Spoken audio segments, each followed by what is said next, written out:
Hello, everybody. It's May the 16th, 2025, coming to you live from Tulsa, Oklahoma. It's episode number 50. Yes, celebrating the 50th episode.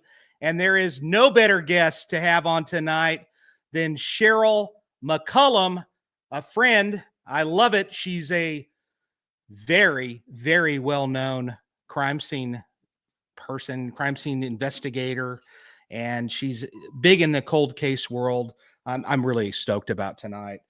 This week, I actually I got to speak to 40 of the future, 40 bright minds from the Tulsa Technology Center, and that's a good many of them. There's another class that I didn't send Amanda the picture of, but I got to spend all day with them a couple of days ago. I wanted to give them a shout out. I also want to mention, Phyllis is one of our regulars in the kind of like our posse, our regulars that are here each and every week. And Phyllis's husband had to undergo surgery today, and she wanted to let me know that. And her husband is dealing with far more than he should ever have to deal with. So keep Phyllis and her husband in your prayers and thoughts. And man, I can't imagine what she's going through. I hate that. And so just like I said, Phyllis, hang in there and tell your husband that we're thinking about him, and hopefully that helps him just a little bit. Man, what a week. We've I can't believe that we're here at episode number 50. I just have to admit, as Sheryl told me before, this is a celebration, and it really is. Just to give you guys kind of the statistical numbers about that, only 11% of all podcasts actually make it to number 50 before they hang it up. As a matter of fact, most podcasts they end up calling it quits after about 3 episodes. So that just gives you an idea. And I'm very tenacious, and I do not give up. And fortunately for me, I have got a loyal following that has stuck around. I mean, this thing, I'm not giving up. I'm going to make it to 100. I'm going to be like Sheryl. I think Sheryl's had 191 episodes. I'm going to make it. I'm going to keep going. And the reason why I do this, and I was mentioning this to Sheryl, and the reason why I do this, number one, it's a healthy hobby, and I actually enjoy learning, and I like meeting people that ordinarily I wouldn't have a chance to meet in many instances. I mean, like I was mentioning to her back behind the stage, I was like, if I just called up some of these guests and just said, hey man, can I just talk to you for like an hour and you just kind of tell me about your life? They're going to go, who is this? They're going to think I'm nuts. But then when you have a podcast, you're not nuts anymore. You're actually normal. So as far as the Steve-O episode that I've pre-recorded, I'm thinking right now, I'm kind of tossing it up in the air. I'll have the final decision next week, but I'm thinking that I may air that May 30th, but I'm not 100%. I may do it the first week of June. That's Steve-O from Jackass, where we filmed a podcast right here in my living room, and he was incredible. So I'm looking forward to that. And then at the end of tonight's episode, I'm going to tell you about another epic guest that many of you that are older, you're going to definitely know who he is, and he's somebody that you watched on TV a lot. Well, I wasn't going to tell him, Amanda. I was going to wait, but that's okay. Go ahead and throw it up again. It's Larry Wilcox from Chips. He's going to be coming to us next week, and it's going to be exciting, and I'm really looking forward to that, because as a kid, my dad was a highway patrolman in California, in Los Angeles, and it's going to be great. So let's get to it. I don't want to waste any time. I want to get right to this. I will mention one other person that I'm going to mention, or actually 2 people. I'm going to mention, I'm probably mispronouncing this last name, but it's Dave Nuchel and his wife, Stephanie. I'm mentioning Stephanie. They live in Zurich, Switzerland. He's a sergeant on their SWAT team, and his wife's birthday is coming up right around the corner on May the 26th, and I wanted to mention it so I don't forget. And man, that's pretty cool. And he said, if I ever get over there to Switzerland, I just have to figure out how the heck to get over there. But if I could figure that out, he says he'd give me a really epic behind the scenes tour. And so maybe that'll happen one day. I don't know. We'll see. So let's get to it. Sheryl McCollum is an Emmy Award. Let me get my light here. Emmy Award winning CSI from CBS 46's CSI Atlanta. Director, she's the director of the Cold Case Investigative Research Institute, a writer for CrimeOnLine, forensics and crime scene expert for Crime Stories with Nancy Grace, and a CSI for Metro Atlanta Police Department. Sheryl holds a master's degree in criminal justice with an emphasis on policing. She is a co-author of the textbook Cold Case: Pathways to Justice. Sheryl, the founder and director of the Cold Case Investigative Research Institute, a 501c3, a collaborative between universities and colleges that brings researchers, practitioners, students, and the criminal justice community together to advance techniques in solving cold cases and assist families and law enforcement with solvability factors for unsolved homicides, missing persons, and kidnapping cases. The host of an award-winning podcast called Zone 7. And let me tell you something, ladies and gentlemen. I want to be that when I grow up. I want her podcast has got some awesome guests. If you haven't found that, you need to find it. We're not competing. We're working together to introduce all these amazing people to the world. And so her podcast is very entertaining and it's awesome. I was actually on one of her episodes, which is still one of my favorites. But anyway, she's the host of the award-winning podcast called Zone 7 on iHeartRadio, and she could go on and tell me more and more. But seriously, she's honored I'm honored to consider Sheryl a friend. Actually, I wrote that. I'm honored to have Sheryl as a friend, and I'm looking forward to having her. And I am. And let's welcome Sheryl Mac. She goes by Mac sometimes. McCollum. Hey. Congratulations on 50, honey. Come on. Oh, that's so impressive. It and is. It's not lost on me that it's 5-0 and we're going to be talking to each other today. That's right. No, it is epic. Hey, listen, I'll tell you what. I don't have a least favorite episode. I actually enjoy all of them. They all are unique in their own special ways. And absolutely. And I've got, the way I look at it is I've got 50 new friends, really. What you're doing is powerful. You are capturing things that folks need to hear. I mean, that's all there is to it.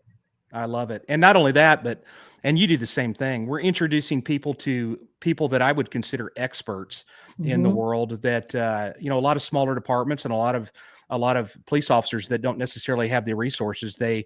I have no doubt that they tune in and they're learning things, and they don't realize that you could call people like Tad DiBiase, the no body guy. And by the way, Tad will review your cold no body case for free. So will. That's right. And he's not the only one. People. I mean, Tad's one of them, but when you can get him on the phone and take a look and he'll walk you through it so beautifully, you're more confident in what you're doing. That's right. And it's priceless. And I've heard you say this many times. You surround yourself with people that are just great people, and it makes your job so much easier. And that's really what it's about. That's right. Yep. I tell my own children, who cares what I think?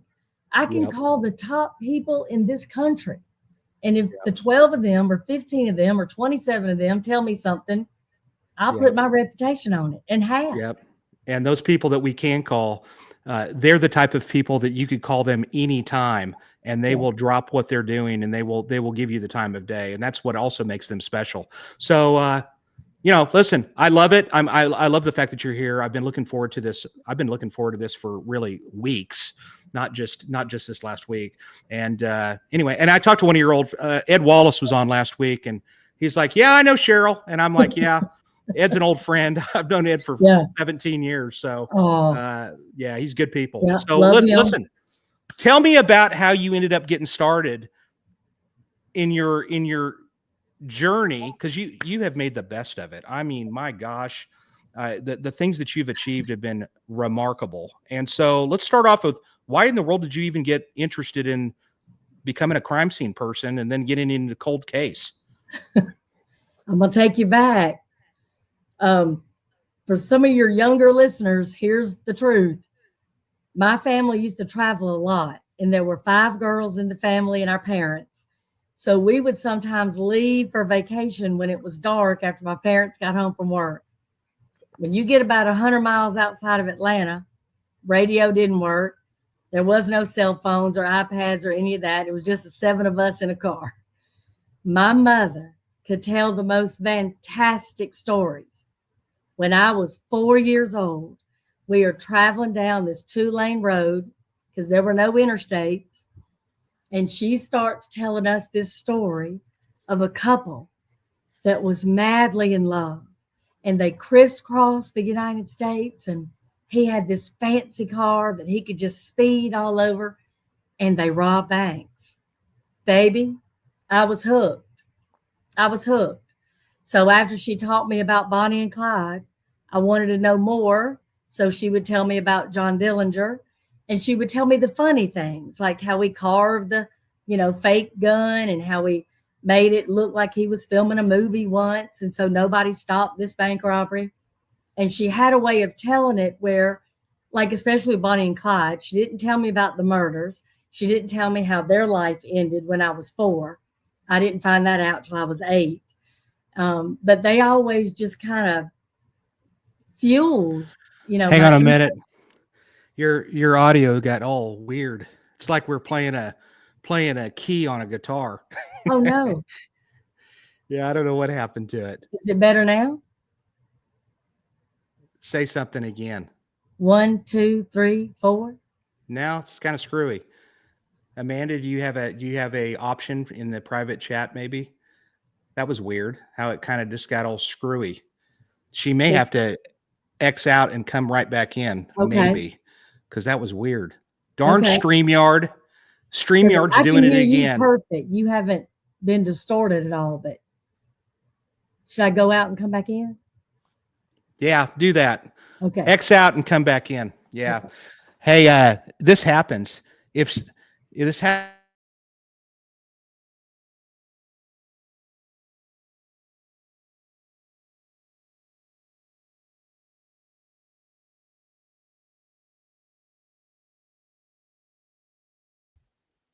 Okay, and I think it was on Jason's end. This is Amanda. This is Jason's producer. Hello to everybody listening.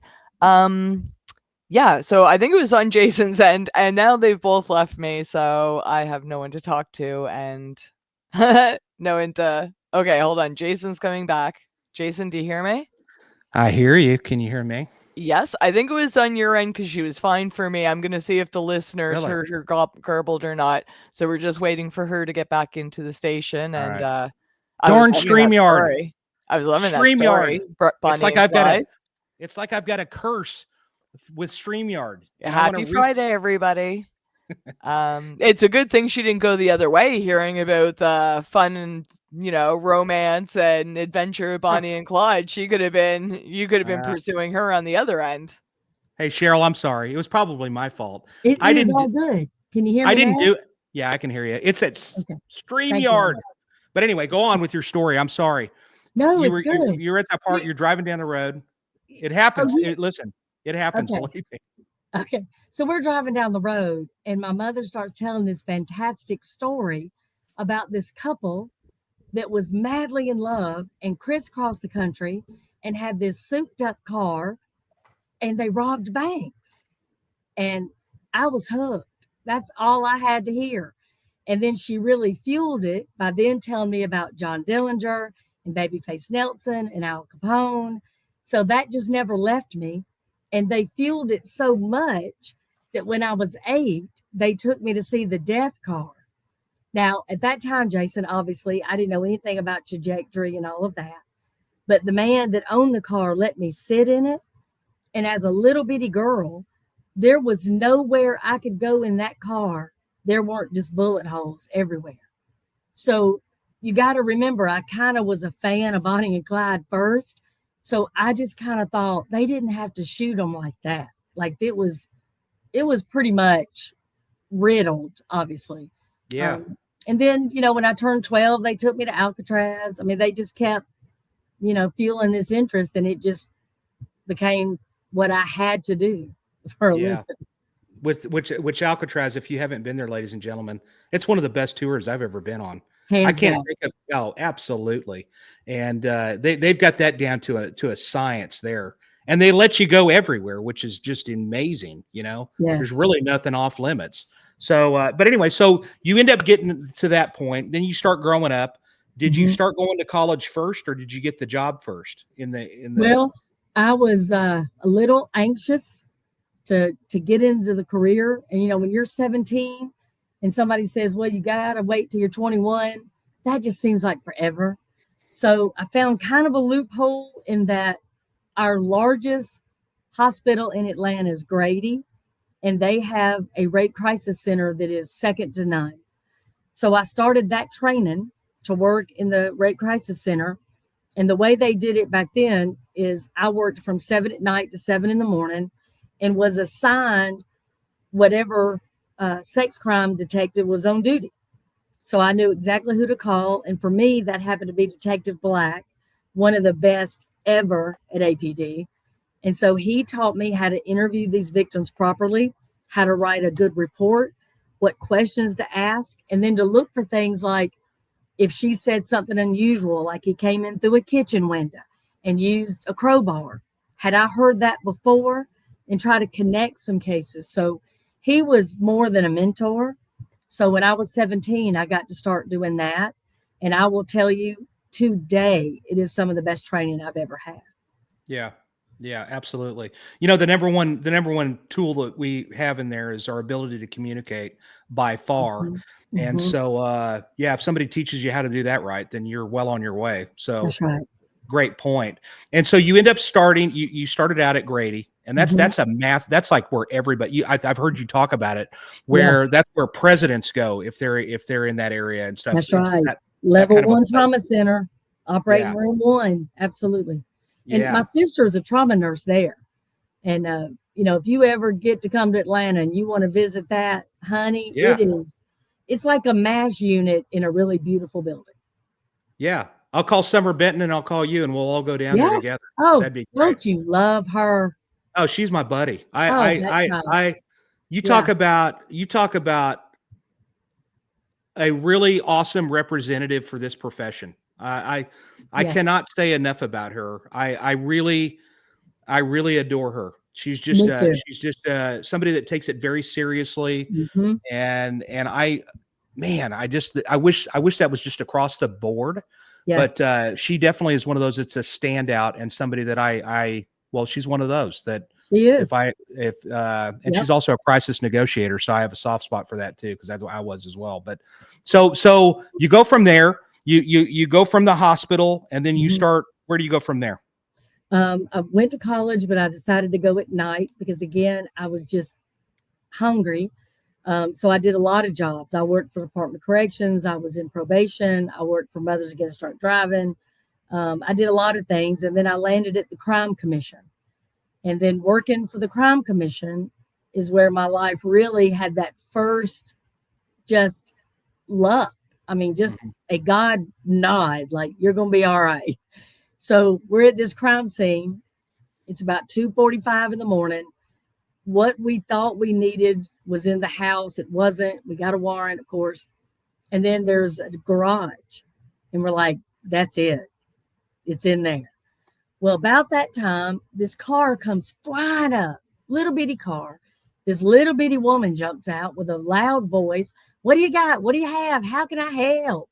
And I'm like, what in the world is that? And Jim Birch, who was the head of our task force with the GBI, he went, you don't know Nancy Grace? Yeah. What year are we talking about? Oh, gosh, 1992.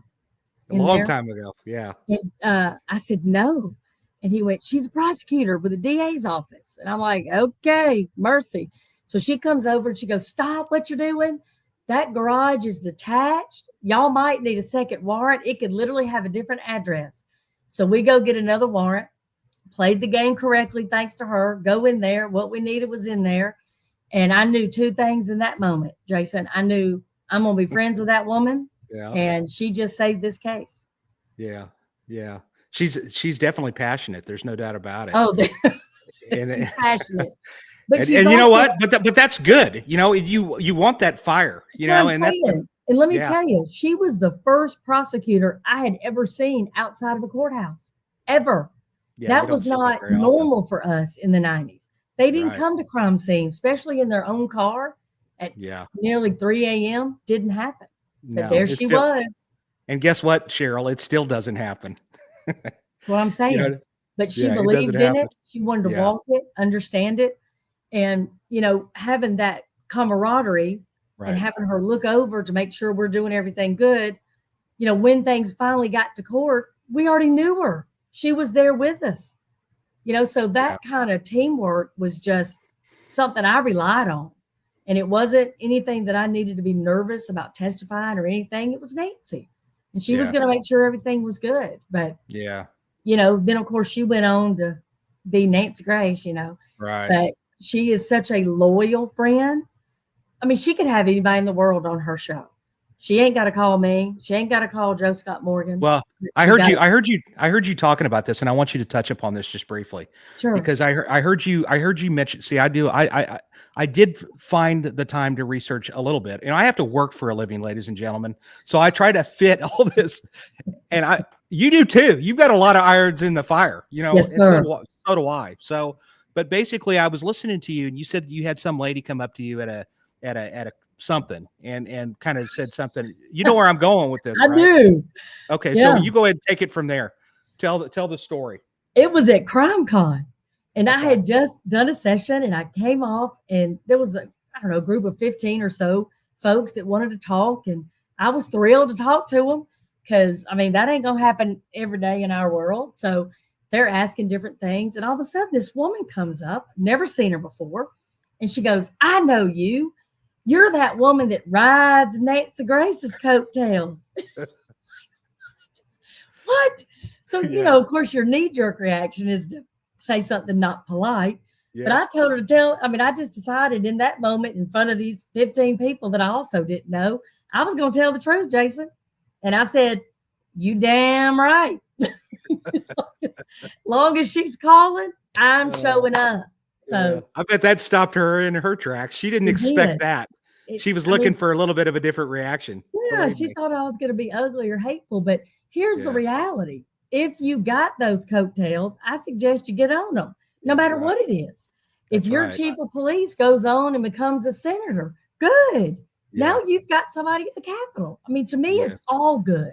It's all positive. Yeah. But I just wish people could really understand. She could call anybody. And she still reaches back, for those of us that were with her back in those early days. And I just think that really speaks to her as much as anything.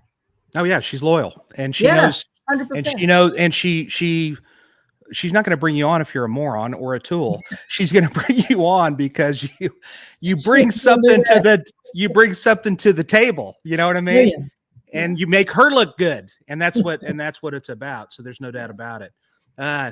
So that's great. I love that story. I'm so glad you shared that part because I'd say it's a fun story anyway. And so then from there you get to know her. You're doing. Were you crime scene from the gate? After once you got into the law, so you started out. Did you start out like in a police car and all that other stuff like everybody else? No. I started out as a victim advocate. Okay. Yeah, and then the crime scene came, years later. But like I tell you, I had a lot of jobs. So while I was at the Crime Commission, the Atlanta, powers that be decided we were going to vie for the Olympics, and we got them. And so the head of the Crime Commission, there was a big meeting with all the chiefs of police, and she didn't want to go. She thought it was going to be long and boring and all that. She said, "You go." I said, "Okay." It sounded like a blast to me. So as they're talking about all the different venues and security and what we're going to have and not have, as a victim advocate, I said, "Well, what are we going to do if there's a mass event? We don't have a crisis response team in place. So if you have a bus of athletes that's hit by a drunk driver, or you have a child of a dignitary that's lost, how are you going to handle it?" And they said, "Well, you're in charge of that." So suddenly I'm in charge of the crisis response team for the 100 Olympic Games. Wow. Because I asked a question. And let me be very clear. And this is why I say again, luck. Nobody would care. That wouldn't even be a part of my resume, except we had a bomb. Yeah. And because of that, they saw how the team worked. And from there, I got to work different Olympics and help them put together the plan like ours. And it's something that I'm proud of. But because of the Olympics, I got to work 9/11. So I was sent to the Pentagon during 9/11. That would have never happened. Yeah, I'm so glad you're bringing that up. So let's talk a little bit about that and talk about how that, first of all, the bombing situation, that right there that's an awesome responsibility. And to be a part of what they tasked you with, that you're showing a lot of people a lot of things. And, and the other thing I just want to jump in here and mention this real quick, Sheryl, is, one of the reasons, and she does the same thing. I have no doubt you do this. We both do this. We bring guests on our shows to inspire other people to be the best that they can be. Okay. I don't bring a detective on because he's middle of the road and kind of half-ass work. I want people that are really inspiring. And that's what we want. You inspire people and so forth. So that's why hopefully she motivates that crime scene detective somewhere in this world to go, you know what? I'm going to actually do a little bit more here and I'm going to try to be better. So, and that's why she's where she's at. So you go from there, and then the 9/11 happens. And so you've already met incredible contacts, et cetera. And this is what leads you to there. Tell us about that day. 9/11. Yeah. I am literally playing in the floor with my son, who was born December. And this obviously is the next September. And we're watching TV. And I see the first plane hit. So I go ahead and call the National Crisis Response Team and say, hey, I don't know what you're going to have, but if you need me, let me know. When the second plane hit, I called them back and said, we're packing. I'm getting the Atlanta team ready that worked the Olympics. Half of that team eventually went to New York. The other half went to the Pentagon. And I was part of the half that went to the Pentagon. As we're driving to DC, because obviously we couldn't fly, I get word that my sister Charlene was on a Delta flight from Frankfurt, Germany, and they're not sure where she's at. So I'm trying to call around and figure out what's going on with Charlene. Now she's my focus because all I can do now is drive. And I was afraid they were going to kill all the cell towers, so I was trying to hurry. Well, my brother-in-law said he finally heard that they had been diverted to Gander. Well, I'm in the car with my husband and our son and then a couple of other team members. And I just remember I was like, Gander? Like, I could not even begin to tell you where Gander was. And I remember Walt took my hand and he said, honey, it's Canada. They're our friends.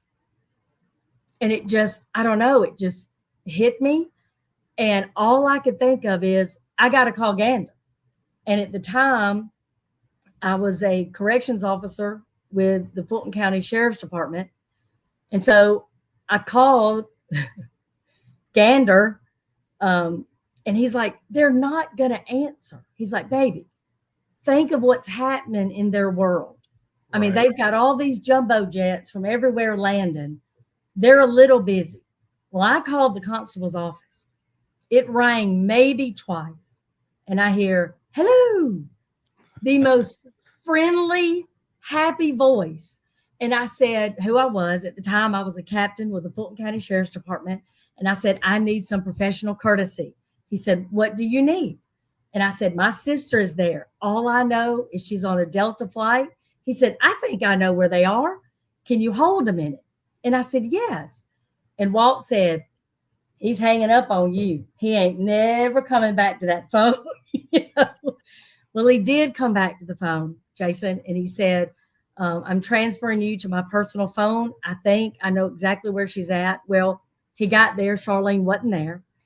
And he said, I will keep looking for her. And I said, just give her a hug for me. Well, he ends up finding her. Now, imagine Gander has doubled their population, y'all. I mean, for him to even entertain trying to find her still blows my mind. Yeah. His name is Constable Ozzie Fudge. And he finds her and he goes, "Are you Charlene?" And she said, "Yes." And he picks her up, swings her around with a big old hug and said, "That's from your sister." And Charlene was like, "Wait a minute, I've got to give you something." And Jason, you're going to love this. So I had a buddy of mine give me a challenge coin from another department. And I knew Charlene would love it because of what was on the front of it. She knew it was in her purse and she just started searching to give him that. Well, he was just so honored. And then he brought her back a ball cap and a patch for me. And just last year, after all of this time, I got to meet him in person. Wow. Did he? Yes. Now, I know he's been on your podcast, but is that how you met him? Did he come and be like a lot? Okay. No, that was when he was still in Canada. Just last year, Charlene and I, with our husbands, went to Gander. I'd never been. Okay. And we went to the play, if y'all know the play, Come From Away. Well, you know, the opening scene, the famous phone call. Well, that's me and Ozzie. Wow. That's so cool. We got to go. Well, let me tell you the really cool part. So Charlene was on Delta Flight 15. She wore her uniform to the show.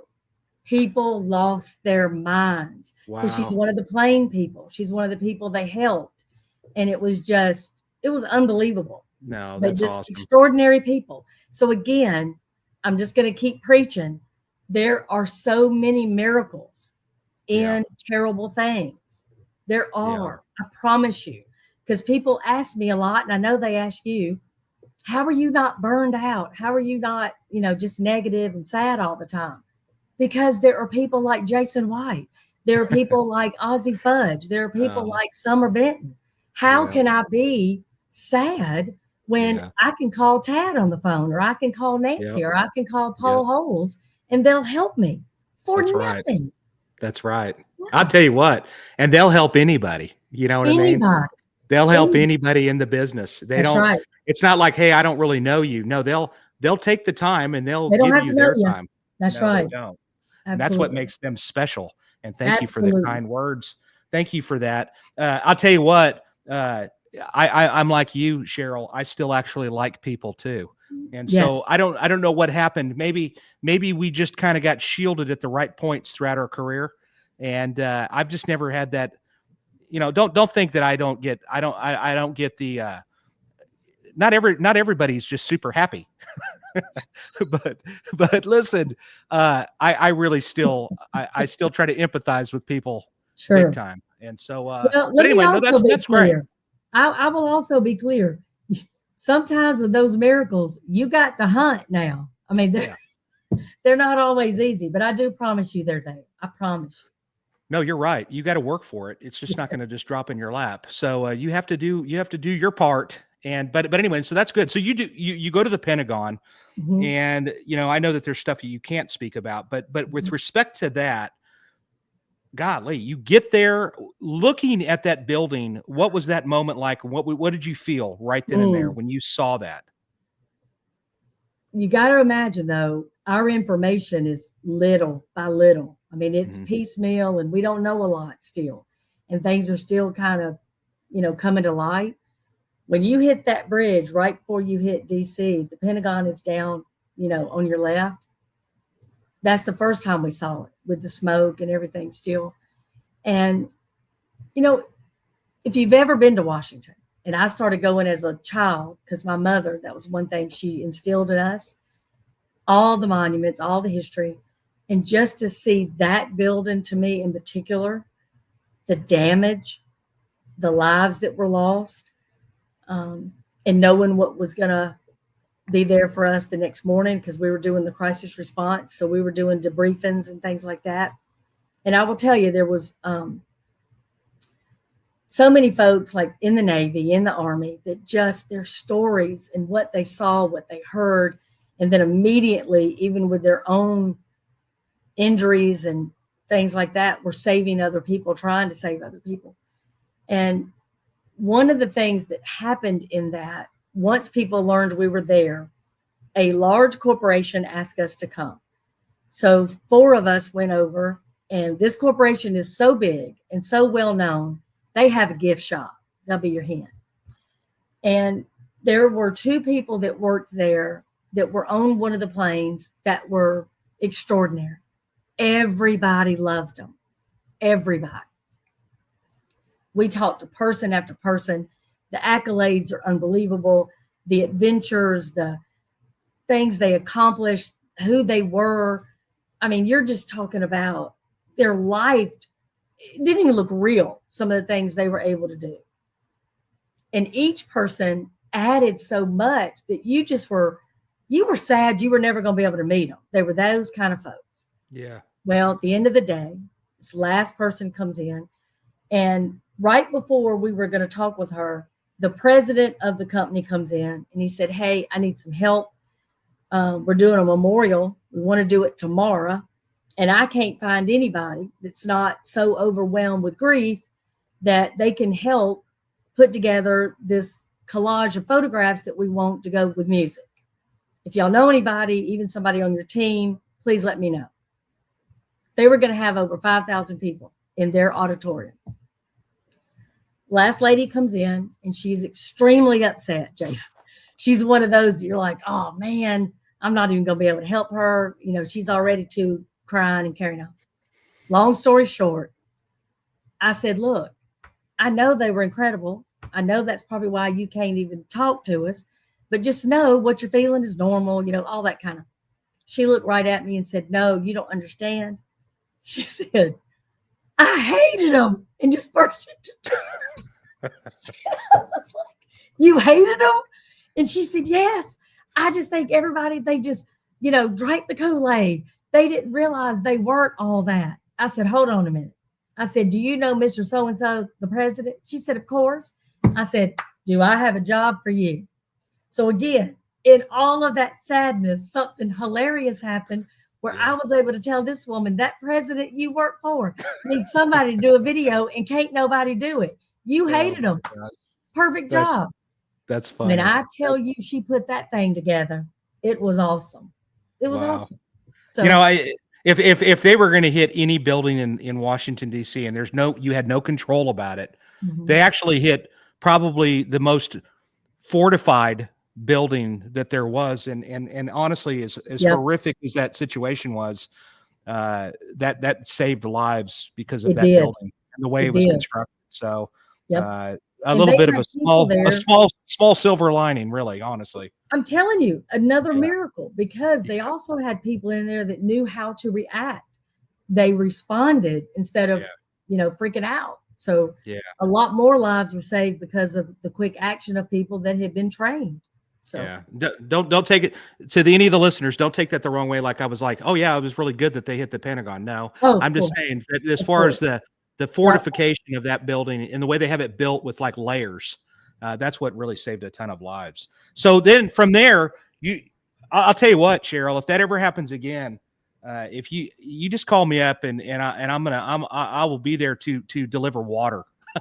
100%. I will help in any way, shape, or form. Yeah. I was about ready to get in the car. I was a cop, and I was about ready to get in the car to drive. I watched it at my parents' house in Oklahoma City, and I was about to jump in the car and start heading that way. And my dad's like, "Are you nuts? You're never going to get close to that." And I'm like, "Yeah, but I've got to go." And he's like, "You're never even going to get close to there. It's so secured by the time you get there." In retrospect, I almost wish I would have continued, but what a horrific event. And so forth, but something, man, that's just part of the story of your life and the different things that you have been a part of, and for good reason, because you know what you're doing. Then you go on and then you had the I don't know if this is going to fall in line chronologically, but there was a horrific courthouse shooting that happened where you work, and multiple people were killed, right? Yes. And that was your last day with that agency. Am I right? That's correct. Yes. So it's really kind of crazy. I was teaching college at night, and, you know, I had a group of students that are, you know, super loyal and interested and fun. And so I was one of those professors that would give my personal number. So this is happening, and the judge is shot, court reporter is shot, and then somebody from our agency is shot on the sidewalk. So we lose 3 people, boom, boom, boom. And another deputy is injured, but she was not killed. So now we have this manhunt. So we're all called in. When I get in, they put me at Bravo. So I'm right on the corner at Central Avenue. I've got friends that are inside still the courthouse. I've got people that are in parking decks and now headed toward MARTA, but that's literally where I'm standing. My phone, as you can imagine, is just going crazy. Yeah. And just about every number is a 404 number. Some people want clarification. Is it true? Is it Julie? Is it Hoyt? So you're giving clarification. Well, then I get another call. And when I answer it, the person is like screaming and upset. And all I can really make out is, he just knocked on my door. He's here. He's here. It was ironically one of my students who the perpetrator knocked on her door trying to get somebody in, I'm sure to take hostage so that he could hide out, change clothes, get something to eat. Because that's eventually what he did. She did not open the door, but she looked through the peephole and knew that was him because he had been all over the news. God, she called me instead of 911, but the reason that worked out is I was able to walk right into the command center and say, we've got an address, we've got a visual, we know where he's at. Holy cow. I didn't know that part of the story. Yes. So that's really something. Luck.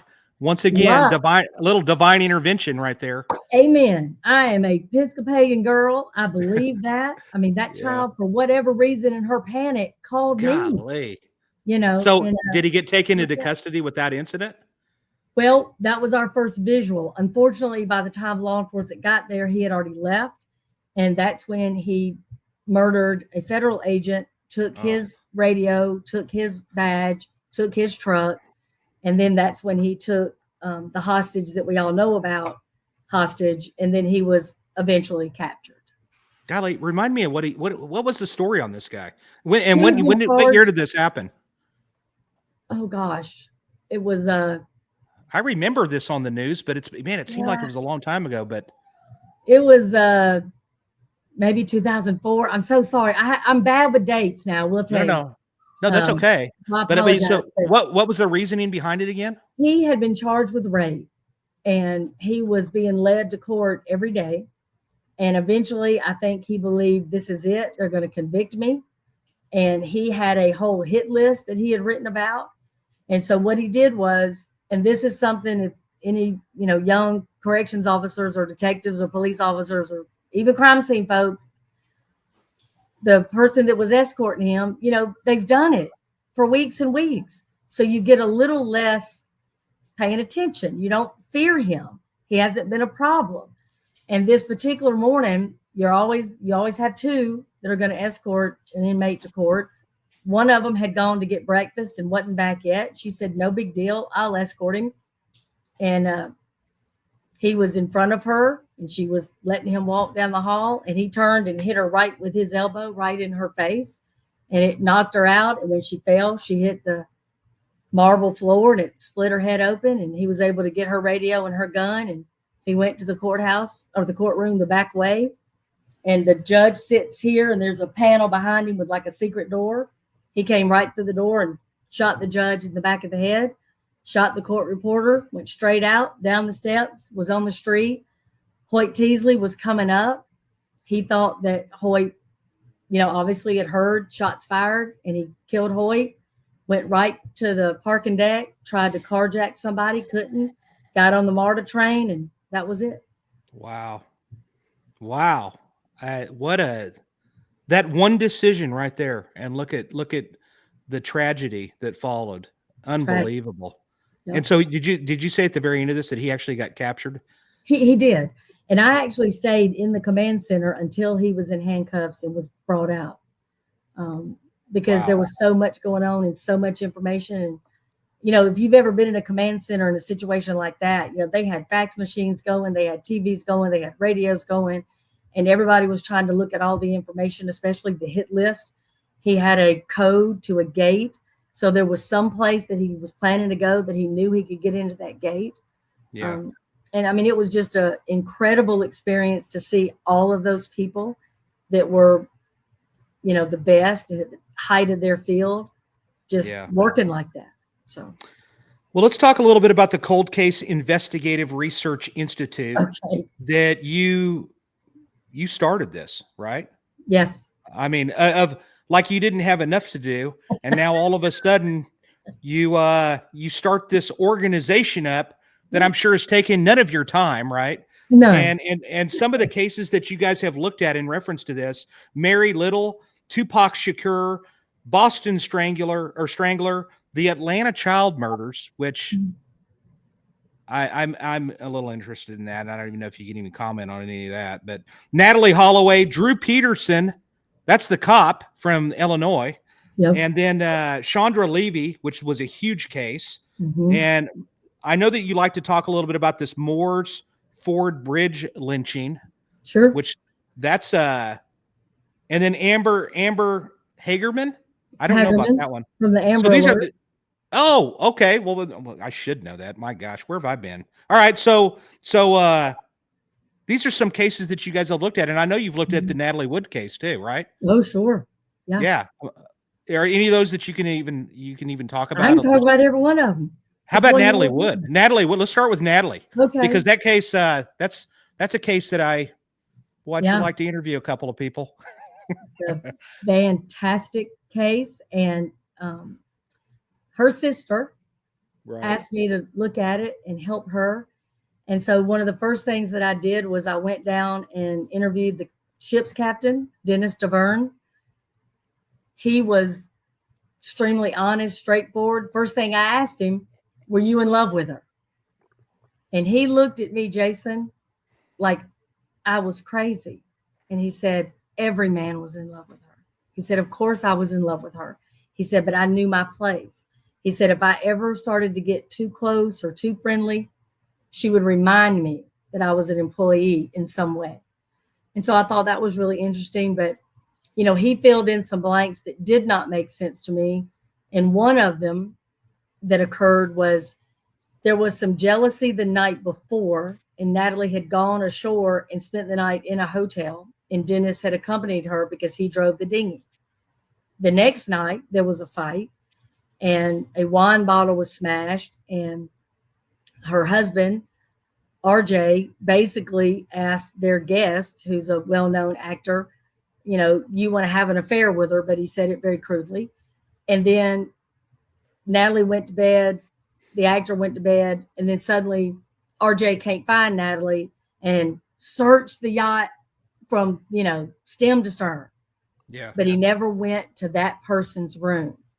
Now, I'm going to tell you, if I thought Walt McCollum was having an affair and he's in that room in there, I'm kicking that door in.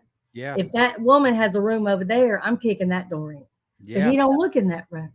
And then he waits 4 hours, Jason, before he calls for help.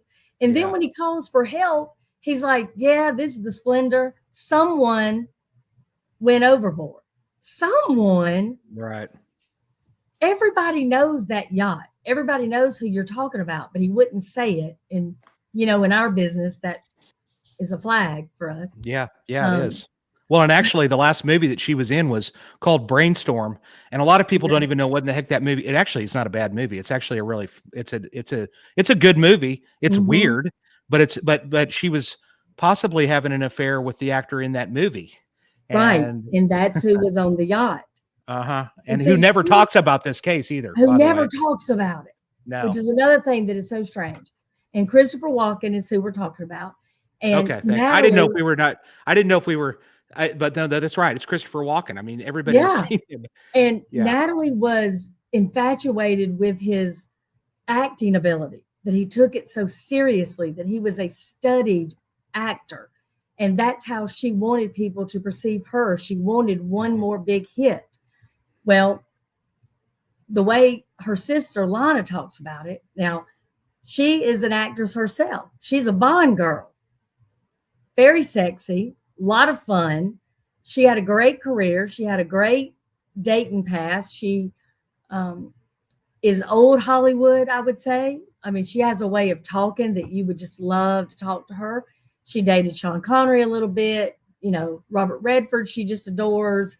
I mean, just she talks about these people like me and you are talking about what we did yesterday.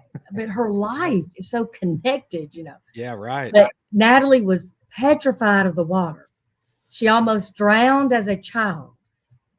Dark water in nighttime, the ocean. Ain't no way she's getting in it. So one of the first things that I did, law enforcement had done a great job trying to reenact this thing. The problem is they used 6'1", 6'3", 6'4" officers. So on the back of that yacht to step into the dinghy, they could do it. My daughter Caroline is exactly Natalie's height. I knew Caroline couldn't do it. No way she could do it. There's just enough separation. And keep in mind, that dinghy is like a balloon, really. It's just full of air.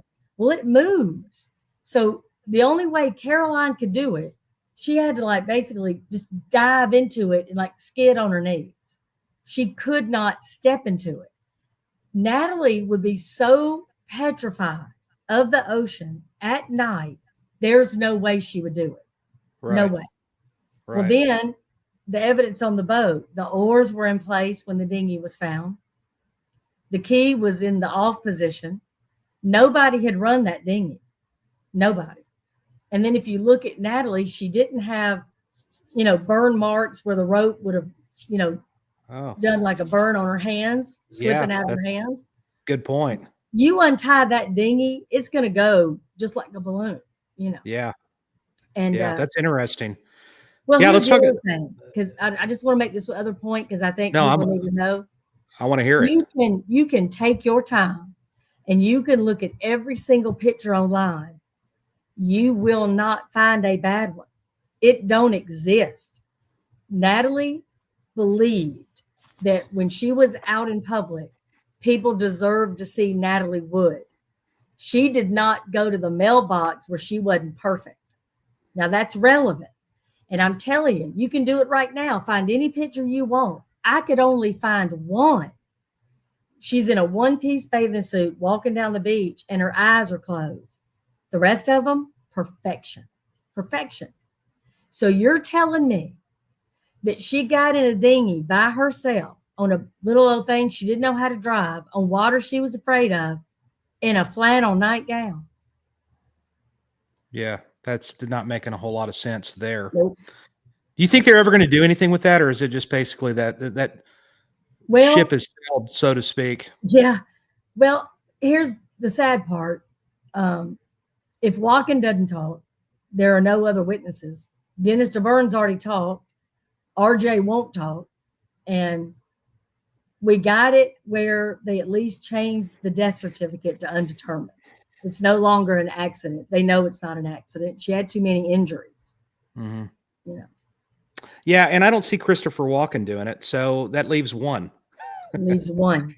Yeah, it's the one that's not talking. But interesting case. I'll tell you, the other case that really kind of jumps out to me is I tried to watch the full documentary of this on Netflix. Or it was on Netflix or Amazon, but the one about Wayne Williams and the Atlanta child murders. Mm-hmm. I think my first question to you really is, do you think he killed them all? Or no.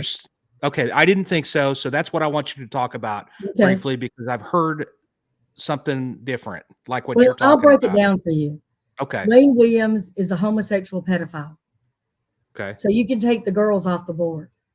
He didn't kill them. Wayne had posters all over Atlanta where he was looking for the next Jackson 5. He wasn't looking for the next Supremes. Yeah. Okay. Yeah. So the girls, no. There are a few of the cases where you could probably make an argument that they were killed by somebody in their family, not Wayne Williams.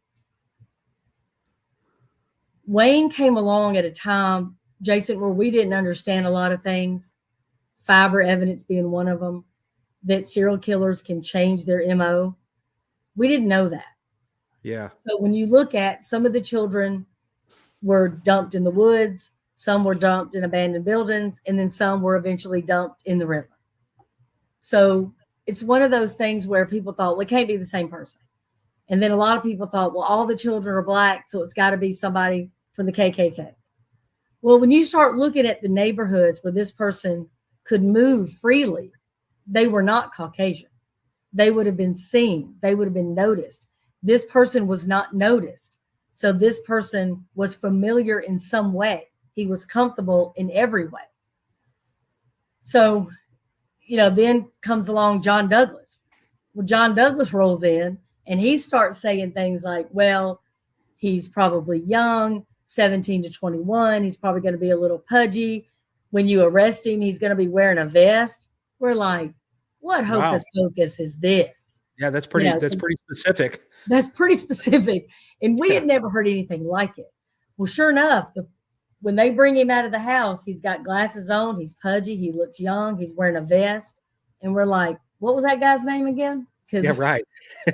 Just nuts. And he told them exactly how to interview him on the stand so that he would just blow up.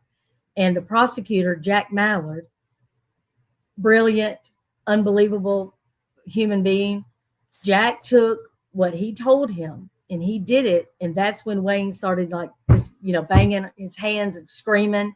Well, that's the first time the jury and everybody else thought, okay, this kid is different. We thought he was some weak little, cream puff, and that's not the case. And so it was one of those things that completely, turned upside down the way we understood investigations were going to go and information that was going to be brought up in court. When you're talking about fibers from carpet in the trunk of a car and a bath mat and a bedspread, that's just not something we had ever heard. But I mean, obviously. Yeah, that trace evidence, that's how the Green River Killer got killed, from particles of paint from a semi truck factory where he was painting trucks, Yeah. But it's golly, that's interesting stuff. I love that. I'm going to throw a case at you that's not even on that list, but I'm just curious because I respect your opinion. And it's a case that kind of drives me a little bit crazy. And my opinion is probably not Stephen Avery, Making a Murderer. On that, the thing that, I'm sure you know about that case. You've probably binge watched that thing like I have more than once. But I'm sitting there, first of all, and you're a crime scene detective, and I sit there and I think about this, where you had this mobile home where supposedly Stephen Avery is in there, and of course Brendan Dassey is talking about how all this craziness and blood everywhere. I just don't see, and they find nothing in that mobile home that's blood. Mm-hmm. That's not possible to me. It's not that story is not even remotely close.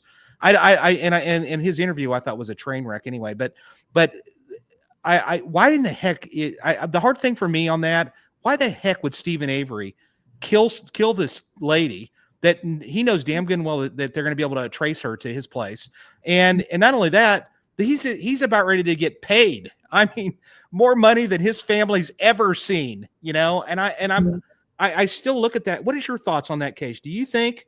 And I'm having some trouble with it, really. Yeah. Here's my problem with the whole thing. And you can take any name and substitute it. Right. When you do a story, you're in charge of how that story gets told. Yeah. And I think that when you don't have the prosecutor involved, and you don't have the detective involved, and you don't have the crime scene person involved, and you're not telling people, hey, we processed 1,200 cars. Nobody said that. Nobody talked about the fire pit in the detail that it should have been, and what was actually found in a fire pit on your property. That gets a little different now. And, there's so many things that I think sometimes the general public misses, because it's almost like when you have a couple friend and they divorce, whoever tells you the story first is who you believe, right?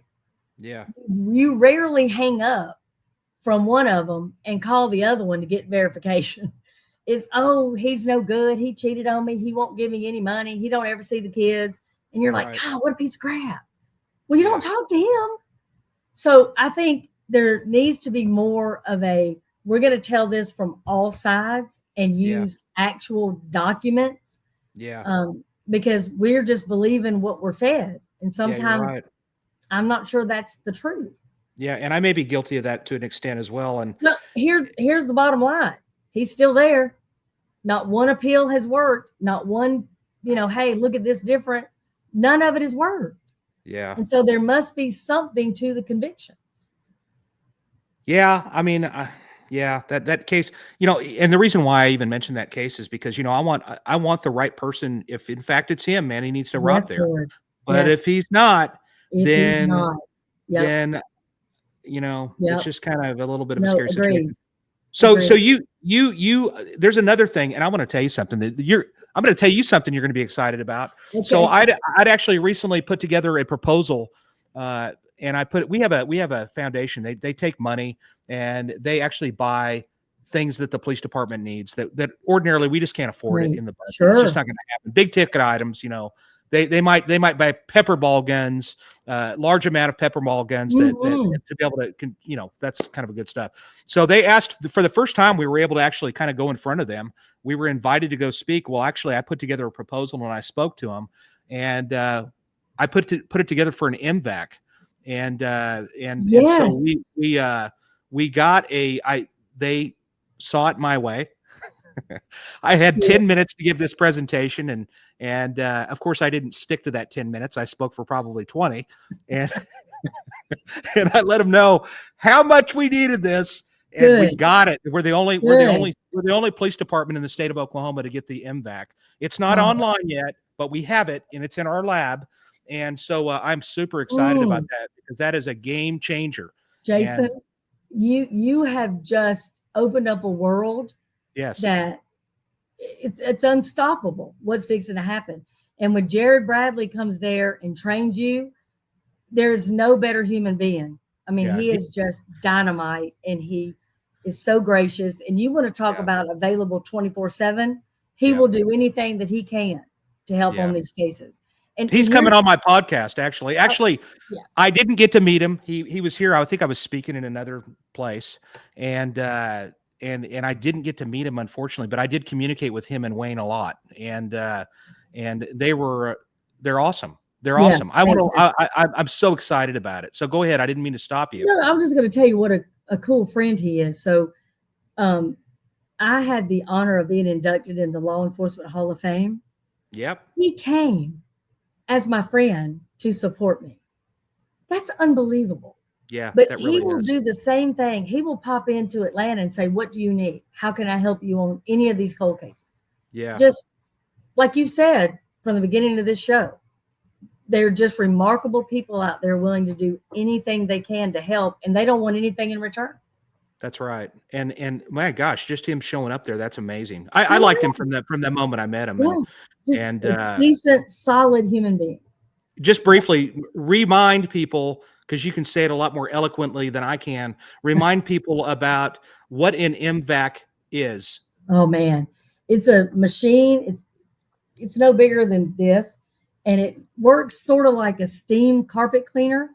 It is going to shoot out this solution, and the same time, these elements are pushing out the solution, the other elements attached are sucking it right back up, and it goes through this piece of cotton, for lack of a better word, that traps the DNA, and that piece of cotton is sent to another lab, and the profile's developed. And you're talking about using a Q-tip swab, right? Versus now you can do the entire shirt. So like if you have a situation where somebody might have been grabbed like this versus grabbed like this, you may swab the wrong area, so you don't get it. Well, that ain't going to happen anymore. And they can get DNA off jump ropes, off rocks, off bricks, off clothing. You can take it. It's mobile. And when you get it, Jason, it'll even come on its own little dolly. You can take it to a scene. Let's say you've got somebody that was murdered 2 hours ago and dumped out in the woods. You can MVAT that victim. Like their skin. Is that what you're saying? Yes. So if they were picked up or dragged, you could have evidence on them. If they were sexually assaulted, you can do it right there. Wow. I love that. Yes, sir. If you've got an entire car, so you want to do the seats and the carpet in the trunk, you can take that, roll it right on out there and do your thing. By you just saying that, believe it or not, I think I just thought of 13 or 14 cases. See? I mean, it's they're not. Oh my gosh, I know. I'm so excited. You have no idea. Listen, if you're listening and you're in Oklahoma and you killed somebody, because I can't control, there could be a killer or two watching this. You better watch out, ladies and gentlemen, because if you're a killer, we're coming for you. That's right. And it ain't gonna take long. We're not going to solve them all, but we're going to solve some. I can promise you that. Oh, I can guarantee it. And let me tell you, when you get that, and you get it to somebody like Susanna Ryan or these other folks that now can take that profile and connect all these other people, and then you're going to do the ancestry, honey, come on now. And then you've got maybe DNA that's sitting on 10 other cases that's going to connect this serial rapist. It's going to be unbelievable. I know. I'm so excited about it. You have no idea how excited I am right now. Sure. We've got the stuff. It's there, and Jared's already been here and trained him. But it's just, they got to validate it and do whatever the lab people do. They're scientists. I don't know. I don't understand that, but they've got to do all of what they do. So then there's that, and then this cold case organization, and that consists of all of these different people that are various disciplines, the best of the best. And you guys literally go in there and you start re-examining these cases, right? That's right. So I was teaching college, and that's how it happened. So I was at a college, so I had friends at different colleges, and we just decided to get together and see if we could use all of these experts and move these cases forward, and that's what we've done. Now, let me add, this is just I don't know. I'm a little ignorant with part of this. I would think that probably one of the biggest, I'm sure you get it. You get contacted by family members all the time. There's just no doubt about it. Throw her website up there, by the way, Amanda, because I know she doesn't have anything to do. So we'll go ahead and there you go.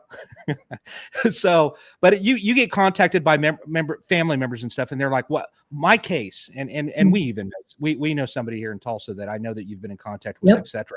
So. In reference to that, do you run across a lot of issues? I'm sure you do, that departments do not want to provide you that information. They don't want to, and I'm not talking about just us. I'm talking about just twice. In general. Only twice. Really? In 20 years. We started in 2004. The first was Washington, D.C. with Chandra Levy, and the second one was Tulsa. And here's the thing.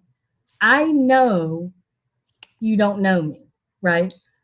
And I tried with your chief. I was like, he came to Atlanta for a chief's conference. I'm like, please let me buy you a drink. Let me take you to dinner. Just get to know me. I'm not trying to Monday morning quarterback. But here's the thing that I would do. Let's say 4 years ago, you had a case and you said to me, Mac, I've got a cover from a seat in a Mustang, and I don't know what to do with it. I would have told you, MVAT, let me get you to Jared. Jared will come to you and bring one and do it for you. That's all I want to do. Yeah. You cannot find anywhere where I have tried to slam anybody, take over anything. No, of course. But it's odd to me when somebody just won't call back or won't respond, because then I'm like, dude, all you got to do is say, we don't need you. And I get that. Love it. And like with Washington, D.C., they didn't want any help at all. Well, we ended up giving them a pretty decent roadmap of how to get to where they needed to be. And we had 2 additional victims they didn't know anything about. So, no kid, really? Did they catch who did? Did they catch who did that? I forgot. I know that they were looking at they did. And then years later, he was released and sent back to his home country. And I never really understood exactly how all that went down. Wow. So he's good for 3 murders and he's basically back home on the beach. It was a strange ending. It was a strange ending. That is a strange ending. Yeah. So the other thing that I've heard you talk a little bit about, and I know we're getting close, but there was another thing that you talk about too, and you talk about no body cases. Mm-hmm. And so and one of the out of that list of names of all those cases that I'd kind of given you and we talked about, is there anyone that I didn't bring up that is just like fascinating? That lynching case, that's so far back, right? It's so far back. Okay, it was 1946. We found evidence though. So here's the deal. I believe, like you, in going to the source. So like with the Mooresford Bridge case, everybody thought that was a Klan hit. So I contacted the Klan. I've never joined the Klan. I don't know if this was a Klan hit. It didn't look like what I thought an organized hit would look like. It did look like it was revenge to me. Why was that? Just out of curiosity. Because they had over 50 people on a bridge and they all shot them at the same time, multiple times. Wow. Okay. Yeah. So give me kind of the gist. All right. So this guy got shot 50 times. There were 4 people. There were 2 couples, the Malcolms and the Dorseys. And the reason I was saying that about, I went to the source, that was just one example, and I was going to lead you to another case, but I'll tell you about Morse Ford. So it happened in 1946, July 15th, and Miss Dorsey and Mr. Malcolm were first cousins. Miss Dorsey was beautiful, and there was a farmer that was flirting with her, and her husband got angry and stabbed him, but the farmer didn't die. So the people in the community were like, look, we got to do something. Otherwise, any of these sharecroppers can just stab us and we ain't going to do anything. But since he didn't die, they didn't think they could lynch him. So he gets captured. He's put into jail. The man that basically runs the whole county, he's got more money than anybody else. Both families work for him. They're begging him, please go get him out of jail. If you don't go get him, they're going to kill him. But if you go get him, Loy Harrison, they'll leave him alone. Well, he says no for 11 days. On the 11th day, he tells the 3 that are left, get in the car, we're going to go to town and get him. So they go to town, he posts the bond, and the way this worked in 1946, if you worked for a farmer and he had to bail you out, then you had to work off the bail money, plus your room and board, plus the food. In other words, you never left that farm. Right. Okay. You're in the hole. Yeah. You're in the hole forever. So that's why people would bail folks out, because it was free labor. And then if you got lucky and they broke a shovel or something, that's even more money, you know. Right. Right. So this is the farm. This is the jail. Okay. From the jail, Loy Harrison goes this way home, so that he's on the Morris Ford Bridge. So why would he go the longest way possible home? Yeah, well, when he gets on the bridge, some cars stop him in front of him, and then behind him, there's a whole bunch more cars. Then there's all these men from everywhere, every kind of weapon you can imagine. And he says, I want, the men. He gets Mr. Malcolm and Mr. Dorsey. And then one of the wives says, Mr. So-and-so, please don't hurt him. She recognized one of them. Well, at that point, they had no choice but to get the 2 women and kill them too. So they take them down this ravine, they tie them together, and there's a man on the bridge that's been described as wearing a straw hat and a real expensive suit, and he counts 1, 2, 3, and every person has to shoot. He counts 1, 2, 3, and this goes on and on several times. The reason we know all of this is there was a 10-year-old little boy that saw it and was hiding in the field and told exactly what he saw. Man, what a story. So after all these years, I'm up in the war room with the students one night, and I said, well, it ain't like bullets disintegrate.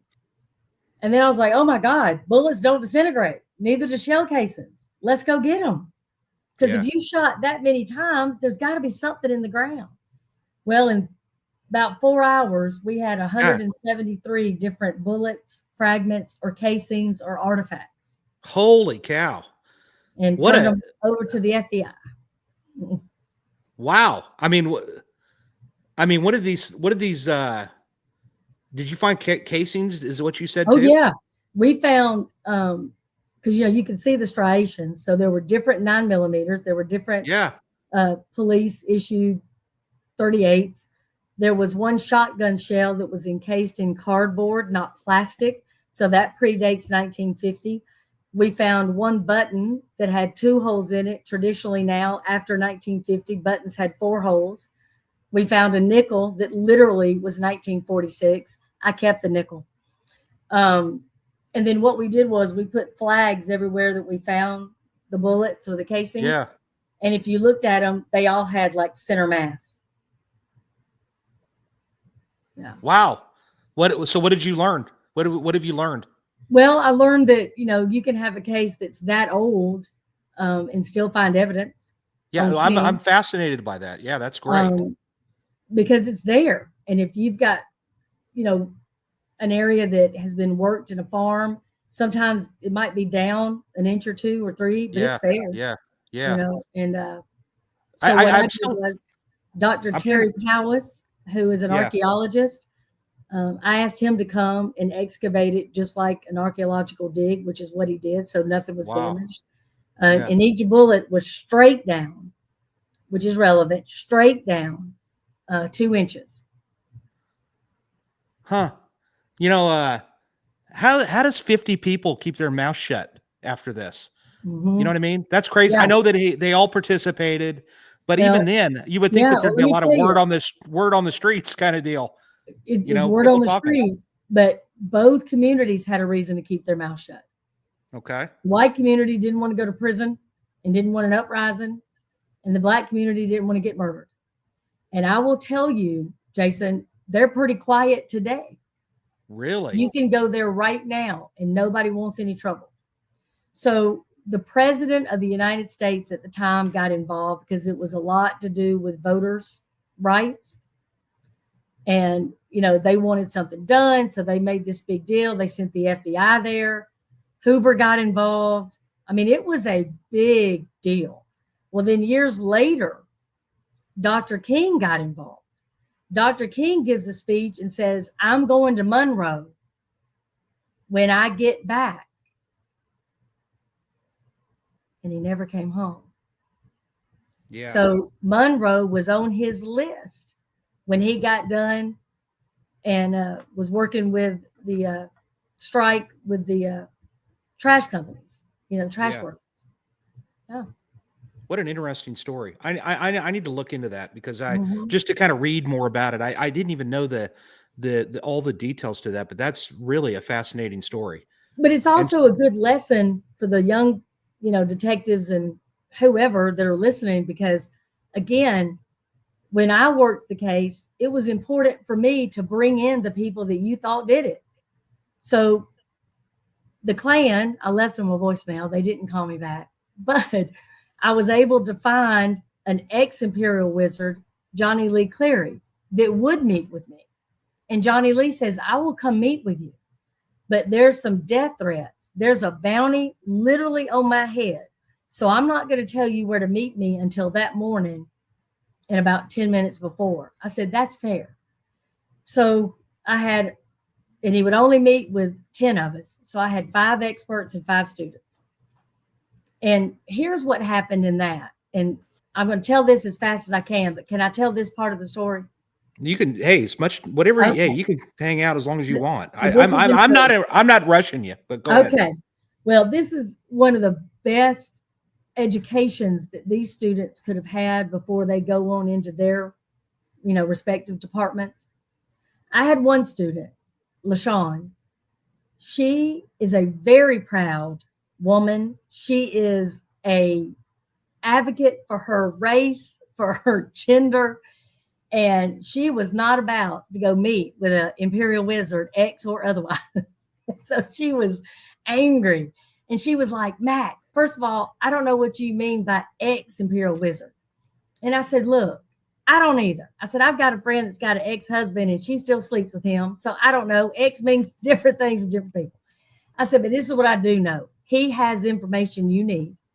And when you become a police officer or detective or a crime scene person or 911 dispatch, you are going to have to talk to people that you may not like, you may not agree with, you may not respect, but they have information. It is your job to get it so that you can help move a case forward.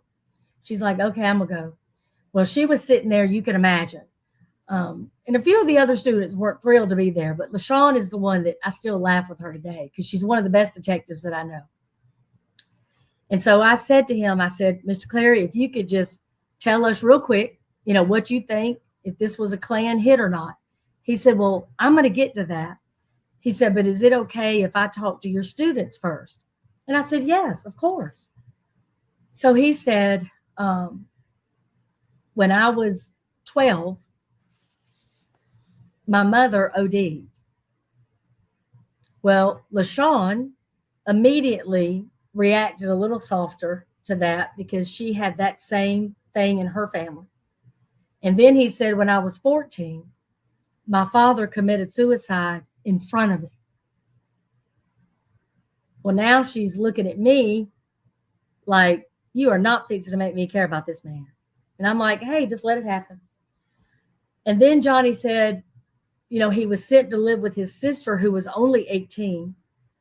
And she had this boyfriend that was pretty violent and beat him up a lot. And he said if he ever left their trailer and went to the left, the Hispanic kids beat him up. And if he went to the right, the black kids beat him up. Yeah. And he said even when he was a little kid, his dad would tell him he was a piece of shit. He said one day he's watching TV.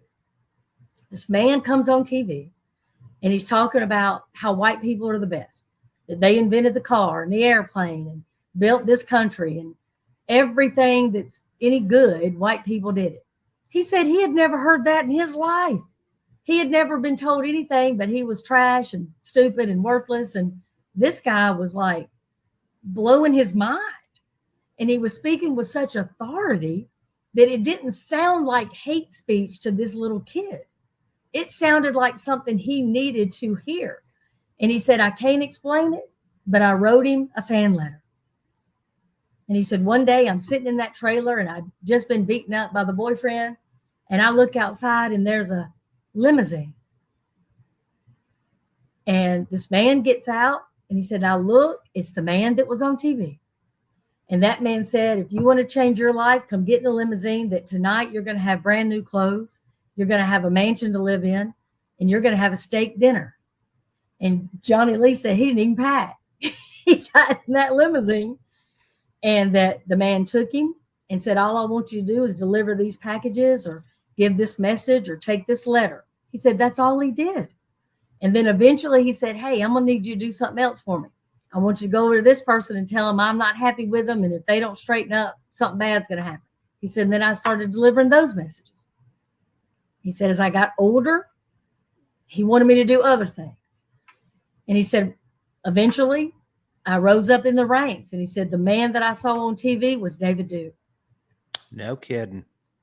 And he said, I didn't even realize I had joined the Klan. He said, I never hated black people. I don't hate any other religion. He said, but I didn't have anywhere else to go and I was scared to death. Yeah. And then the great part of the story is there was a black preacher in town and Reverend Watts, and he would always see Johnny Lee around and he would tell him, I love you and the Lord loves you too. And Johnny Lee would say, well, I don't think that's true at all. You know, fast forward, Johnny Lee is told, you stop them from voting. You stop him from promoting, you know, this insanity, right? Mm-hmm. So Johnny Lee sees Reverend Watts sitting in a diner and he's got a knife in one hand and a fork in the other, and he's about to start eating chicken. So Johnny Lee walks in with several other Klansmen and says, Reverend, whatever you do to that chicken, I'm going to do to you. And he says the Reverend dropped the knife and dropped the fork and picked up the chicken and kissed it. And he said, even the other Klansmen were falling out laughing. Yeah. And he said, so the next day, I burned his church down. Holy cow. And he said, next time I saw him, it was smoldering, and he was waving for me to come over, that it was okay. And he said people were singing, and he just didn't understand it. And then toward the end, he knew that he had to get out of the Klan. This was not his life. Mm-hmm. And he said, I didn't know who else to call but Reverend Watts. Yeah. And Reverend Watts said, I don't know where you are right now, but meet me at the church in an hour. I think you know where it is. And he saved him and got him out of town. And his church took up a collection and gave Johnny Lee money to get out and stay safe. And at the end of his life, the two of them were preaching together. How's that? I think that's an epic story. I think that's, and it's one of probably thousands that you have.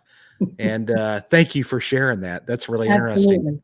And LaShawn went on, of course, to at the end of the story, they were hugging and crying, and she understood how somebody could get into that life, because she had a nephew that had gotten into the gang life for a very similar reason. He had nowhere else to go, nowhere else to make money, nobody else that was going to care for him.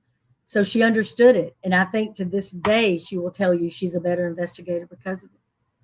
What a story, man. That's freaking awesome.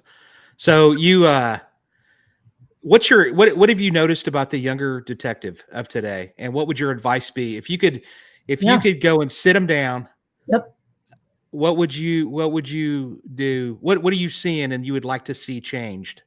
Learn to read cursive immediately. Learn it. You can't even read the Constitution that you swear to defend. Are you telling me that the younger officer of today does not know? I guess you're right. I didn't even think about it. They're not being taught to write cursive. They can't read it. We recently had a man come into our department as a witness, write down exactly what he saw, and I didn't have one younger person that could read it. And I said, what are y'all going to do with the confession? You can't read it. What are you going to do on these cold cases when the autopsy reports are written in cursive? Golly, didn't even think about that. Yeah. Man. And that's the first thing. They ain't but 26 letters. Some of them are real easy. The O and the S, you're going to get that immediately. But learn to read cursive. And the other thing is, if I could really just preach, stop hanging out just with like-minded people. You need to get you a group that is older than you, different religions, different orientations, younger than you, so that you have this 360 view of the world. Because if you don't, I promise you, you're going to miss some things. I promise you. Yeah. I'm going to just add a little thing that I'd like to see too is when you get into a specialty unit of any kind, you have a responsibility. Actually, as a police officer, a basic cop, you have a responsibility to learn. And when you go into homicide or you go into crime scene, I mean, I was in crime scene, Sheryl. I'm almost embarrassed to say it. I was there for a minute, like a year and a half, and I didn't even. I was just starting to learn how to take a picture of a tag at night. You know what I mean? So literally, you have got to show the initiative to self-teach and to read and to watch television and learn what you're doing. Just because you get that business card doesn't mean that you've got it figured out and you know what's up. And then learn how to testify in court, which happens to be that's one of the areas that I think they don't really teach that in the academy. It's weird. It is weird, and that's such a huge part of what our job is. And they never teach that, and they need to teach that. And so, but sometimes you got to learn how to do it. Watch any of these trials on TV and stuff, and just watch, and you'll see who stands out to be that they're not very good on this stand. But I wanted to mention that. So, all right, you've given us some great advice. You do a couple. I want to make mention of this real quick before we get off of here. You do crime cons, of course. Let them know that I'm not going to stop messaging them. I'm just not. They're gonna at some point in time they're gonna have to respond to me. And I hope they do one day, because I think that would be fun and that would be quite an experience. Yes. And then the second thing, you do this crime. It's Wine and Crime. Is that what it's called? Yes. So tell the viewers what that's all about and what you guys do there. I think that sounds fun. So Wine and Crime is our largest fundraiser for the Cold Case Institute, and you bring the wine and I bring the murder box, and I get the general public to help me on a cold case. So if you've ever watched TV or watched the first 48 and thought, hey, I could do that, this is your shot. I'm going to give you everything I have. So I use the first hour just like the war room. I just give you the case. I break it down. I show you everything I've got. And then I tell you, here's the box. All the witness statements, the autopsy report, everything's there. Go to work. Tell me. If you think it's something we ain't tried, I'll try it. 100%. Yeah. Have you had anything come up? Because you have a lot of interesting people that show up at these things. I've got some real interesting people. And, it's funny because we had something not too long ago where somebody said, well, have you contacted ham operators? Because they noticed something that they thought had something to do with that group. And I said, I have not. I didn't know what those, notes were about. Sure enough, the person was connected in that world, and it's a small world, and they tend to know who everybody is. So I thought that was pretty brilliant, and it was a big help. So, and here's the thing that it does too, Jason. Like, if I called you and I said, okay, buddy, I'm stuck. I know I'm stuck. I can't get out of this. Just by talking the case over with you, I may think of something, but I know you will. And that sometimes is all I need. I just got to talk to the right person, and then here we go. Yeah. Brilliant. I love it. Listen, ladies and gentlemen, I hope that you've enjoyed the 50th episode. Yes. As much as yes. 5-0, baby. That's right. That's right. This is going in the books. Is one of those biggies. You know, this is a big deal. And I want to thank you, Sheryl, for being so generous with your time tonight.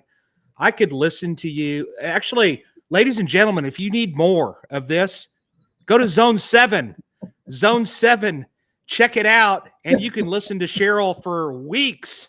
You can just let it play while you're going to and from, but don't just play hers. You need to play mine too. Yes. So there's not just this episode on there. There's many others, and she's had episodes on there with people that know about Alcatraz and the escape and other just epic. Well, that's another story we'll talk about sometime, because my buddy Robert Shabline was in Alcatraz. Well, hang on. Give me 5. Can you give me 5 minutes of it? Just really? Yeah. So he was in Alcatraz, and he was at the table with the Anglin brothers. He ate dinner with them. He's the one that gave them the tides table and told them when to leave to get the best shot to go to Angel Island. But that ain't the coolest thing about Robert Shabline. He had the greatest getaway vehicle in history. Now, I love Al Capone's car. I love John Dillinger's car. I love Bonnie and Clyde's car. Robert had the USS Roosevelt. His getaway from robbing a bank was an aircraft carrier. Really? Yeah. Have me back. There's more to that story. Listen, I'm so proud of you. This is unbelievable. You are just getting started, sugar. Oh, this is going to be I hope so. Just an unbelievable, historic record. And I just appreciate what you're doing. Thank you. I appreciate that. Sheryl, coming from you, that means more than you will ever know. Seriously. And I'm honored to have you here. You are, like I said, you are a friend of mine. And if I'm ever through the Atlanta area or vice versa, you ever find yourself coming through here, then dinner is on me. And we're going to get you to Atlanta for your own wine and crime. We've already talked about it. Well, then good. I love it. Let's do that. I would love that. And literally, I know that our paths are going to cross in the future. And I'm just blessed to know you. So thank you all for joining us. Please comment. Go to my YouTube page, Detective Jason White. Like and subscribe. Leave comments. I'm trying to put some stuff up there as far as little surveys. I'm trying to give up great books like Work Aside by my friend Stephanie Keesaw. I love this. And then Leslie Giglieri, who wrote this. I'm gonna put some of these books on my site too, of these people that I have on here. And you have a book. Throw that book up real quick, Amanda, just to show people what that book looks like. Yes, it's the Cold Case book. She's got that on. You can buy that on Amazon if you're interested. So for those of you, matter of fact, what cold case detective out there, everybody should have that on their shelf if they're going to work cold case. And it's just stuff that you should have. Don't leave us, Sheryl. I want to talk to you for about 2 minutes before we get off, when we get off of here. Okay. Ladies and gentlemen, thank you so much. We are not a oh my God, yes. Thank you, Sheryl. You're amazing. Hey, I just don't have any more to say. Next week, Larry Wilcox from Chips. I'm like a little kid. I'm so excited. I can't wait. He wasn't easy to get here, but I got him here, and I love it. So anyway, ladies and gentlemen, check us out the next time, and thank you all for being here. Without you, this is not a show. Take us out, Amanda.